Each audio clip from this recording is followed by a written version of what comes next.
Madam ఇది comedy థ్రిల్లరా, crime థ్రిల్లరా, suspense థ్రిల్లరా, అసలు థ్రిల్లరా? అన్నీ ఉన్నాయి madam. Comedy, crime, suspense, drama, thriller, అంటే అన్ని మిక్స్ చేసినటువంటి జోనరా? లవ్ స్టోరీ కూడా ఉంది. అదే హీరోయిన్ ఉందంటే మరి అందులో మ్యూజిక్ డైరెక్టర్ గారు ఆడపిశాచం అని పాట కూడా పెట్టారు. యా అంటే పాయల్ పిశాచి కాదు, మీ లైఫ్ లో మాత్రం ఒక పిశాచి ఉంది కాబట్టి మీరు పెట్టారు. అంటే మీ రియల్ లైఫ్ లో ఉండేటువంటి స్టోరీస్ ని తీసుకొని వచ్చి సినిమాలో పెట్టేస్తున్నారా మీరు? ఇన్స్పిరేషన్. అవును, ఇది based on true facts. Movie based on true incident ma'am. ఇది అహ్మదాబాద్ లో హర్యానాలో అట్లా టన్నెల్ తవ్వుకుంటూ బ్యాంక్ దొంగతనం చేద్దామని వెళ్ళారు చాలా మంది కాదు, ఒక టీం, 3-4 కేసెస్ ఉన్నాయి అలా. ఓకే.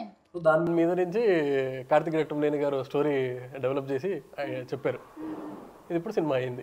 ఆ స్టోరీ ఇప్పుడు ఫిక్షనలైజ్ చేసి. సో కార్తిక్ ఘట్టమనేని గారు రాసినటువంటి స్టోరీ.